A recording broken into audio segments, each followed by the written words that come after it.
Саламатсыздарбы достор? Кандайсыздар жастарбы? Мен сиздер менен дагы бир видео менен бөлүшкүм келди. Бул видео эмнеге арналат? Бул видео именно биз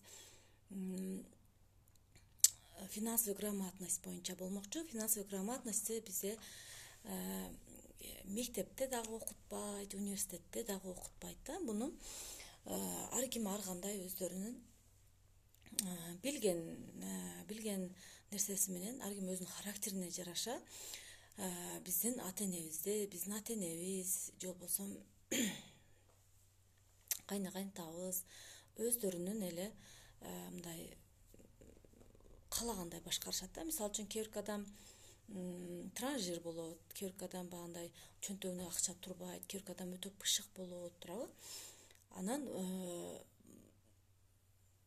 суроо берип келет да, эмне үчүн 100% адамдардын 90% бандай орто жашаган жана кедей жашап калышат, жана анан 10% булар аябай бай жашашат да. Алар кандай кылышат? Алардын өздөрүнчө сыры барбы? Ошолор боюнча бөлүшүп кетемин. Анан алар кандай кылышат? Эми алар кандай ойлошот? Булар ой жүгүртүү боюнча азыр айтып эле кетейин. Мен сразу эле финансовый грамотность боюнча баштасам. Сиздер азыр көбүнчө бул жерде айымдар бар. Мен айымдар кайрымдуулук кылып ачкан үчүн айымдар көбүнчө окушат. Анан кээ бир айымдар бар, эми үйдө отурушат. Анан бирок күйөөсүнүн акчаларын алар эмне кылышат, сакташат да. Кээ бирки немелер бюджетин, семейный бюджетти аял киши кармайт да. Сиздер обязательно аял кишилер билишиңиздер керек болот да. Бунучу анан биз багындай көпчүлүктө буга чейин деле ойлоп келгенбиз. Мага берген адам жок, мен өзүм зорго жашап атам, кредитим бар, карызым бар деп ошентип жашайбыз. Биздин кредитибиз барбы, карызыбыз барбы, ага карабайт. Биз сөзсүз түрдө ар бир тапкан акчабыздан жетимдерге жана садакага өзүнүн акысы болот да. Акысы болот. Анан ал акысын биз бербеген болсок, биз ошо жетимдин акысын жеген болобуз да. Эмне үчүн бизде көпчүлүк адамдарда ошо акча табышат, көп табышат, аябай көп тапкандар бар да, бирок ошол жукпагандар болот да. Жукпагандар болот. Эмне үчүн жукпайт? Ошол биз садага бербей, өзүбүзгө ана үйүм бүтүрүп алайын, бул үйүм бүтүрүп алайын дейбиз да. Ал садагадан эч кандай үй деле бүтүп кетпейт да. Ал садагадан эч кандай кембагал деле болуп кетпейсиң да. Наоборот, ошо сен топтогон акчаңдын коргоочусу болот. Сен топтогон акчаңдын көбөйтүүчүсү болот. Мисалы үчүн ден соолугуңуз биз ооруйбуз го. Ошо ооруган деле биздин ой жүгүртүүбүздөн жана биздин кыймыл аракеттен келип чыккан да. Аны эч ким келип сени бирөө ортуп койгон жок да. Аны өзүбүз кылабыз да. Биз жаман нерсе өзүбүзгө алып келебиз го. Жаман нерсенин баардыгын биз өзүбүз кылабыз. Ал эми Аллахтан бизге эң жакшы нерселер гана берилет да. Ал эми эгерде сиздердин жашооңуздарда тоскоолдуктар болуп жатса, кыйынчылыктар болуп жаткан болсо, анда ал нерсе бул силердин мурунку жашооңордогу ойлонууңардан, мурунку жашооңордогу өзүңөрдүн поступкаңардан болуп эсептелинет да. Аллах бизге дайыма жакшылык каалайт. Ал өтө мээримдүү. Ал бизге эч кандай жамандык каалабайт. Ал эми биз өзүбүз жамандыкты өзүбүз алып келебиз. Тоскоолдуктарды, сыноолорду мына биз өзүбүз алып келебиз да.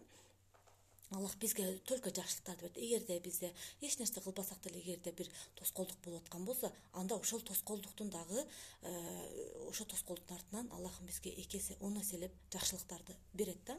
Эми финансовый грамотность боюнча айтып кетсем, финансовый грамотностьта биз мисалы үчүн күнүнө 1000 сом табайлы дейли, 1000 сом киреше түшөт. Ошону гана биз сиздерге примерно бөлүштүрүп беремин. Сиздер өзүңүздөрдүн кирешеңиздерге жараша бөлсөңүздөр болот. Мисалы үчүн аны 6га бөлүш керек да, 6га бөлүш керек. Мисалы үчүн 1000 сомду 6га бөлөбүз. Бул жарымын 2ге бөлөбүз, жарымын 500дөн бөлүнөт, 500 сомун бул жака алабыз дагы бүт биз өзүбүздүн керектелүүчү нерселерге иштетебиз. 500 сому калыш керек, обязательно калыш керек. Анан 500 сому бизге светке, продукт алабыз, кийим кечебиз, ошо күнүмдүк 500 сом бул жакта бүт керектеличибизге калыш керек дагы. Ал эми бул жактагы 500 сом 5ке бөлүнүш керек да. Биринчиси эмнеге бөлүнөт? Биринчиси биздин золотой гусь деп коет. Бул сиздердин келечектеги сиздердин пассивный доход алып келиш үчүн сиздер акча топтошуңуздар керек болот. Сиздер эртеге эле бир күнү 5 жылдан кийин, 10 жылдан кийин өзүңүздөрдү салыштырып көрүңүздөр. Кандай жашоодо жашайсыздар, туурабы? Ошол сиздерде иштебесеңиздер келип туручу акчаны азыртан топтош керек да, азыртан. Андан кийин убагы келгенде, мисалы үчүн азыр карантинге чейин биз эч кимибиз финансовый подушка кылбаган үчүн кээ бир кезде акча түгөндү, кээ бир кезде продуктыбыз түгөндү да. Биздин финансовый подушканы кылыш үчүн кылып, эгерде сиздерде азыр финансовый подушка жок болсо, 6 айга чейин сиздер иштебей калганда, 6 айга чейин жетүүчү сиздердин продуктаңыздарга жана башка кийим кечеңиздерге жетүүчү акчаңыз жок болсо, анда сиз азыр отурбашыңыз керек да. Азыр сиз ошону топтош үчүн, ошону кылып коюш үчүн сиз кыймылдашыңыз керек, иштешиңиз керек. Эми мен эмне кылышым керек? Мен үйдө бала багып атсам, баланы бардык адам төрөйт. Баланы бит деле туруп, баласын сиркесин жакшына жерге, какаштуу жерге коюп, анын чоңоюшуна өбөлгө түзөт да. Баланы эч качан шылтабалабаш керек да. Любой жерден иш тапса болот. Мисалы үчүн кол өнөрчүлүк кылсаңыздар болот, онлайн иштер толтура болот атат, репетитор болсоңуздар болот, английскийден, русскийден сабак берсеңиздер болот, реклама кылсаңыздар болот, любой жерден иш тапса болот да, үйдө отурган айымдар үчүнчү. Андан кийин мен айттым, финансовый золотой гуська сөзсүз түрдө ошо 5ке бөлөбүз, 100 сомнуга салабыз. 100 сом долгосрочный деп коет. Долгосрочный деген бул биздин алдыбызда максаттарыбыз бар да. Мисалы үчүн мүмкүн машина алгыбыз келет, мүмкүн бир жерден үй ала элекпиз да, үй алабыз деп ошо 100 сомду ошого топтойбуз. Экөө болду.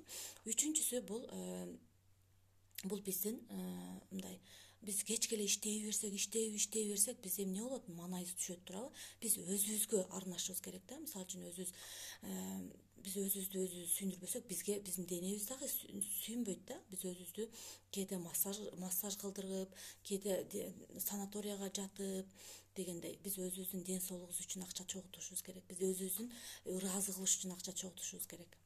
Түшүнүктүү болду эми.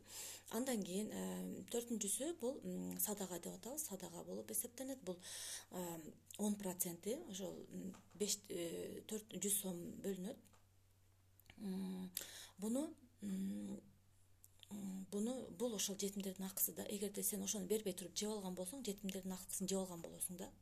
Жетимдердин акысын жеп алгандан кийин аркы дүйнөгүндө эмнени жооп беришибизди бардыгыңыз эле билесиздер. Бирок биз ойлойбуз, биз туура жүрөбүз, биз эч кимди алдабай атабыз, мен өзүм эмгек менен иштеп атабыз дейбиз.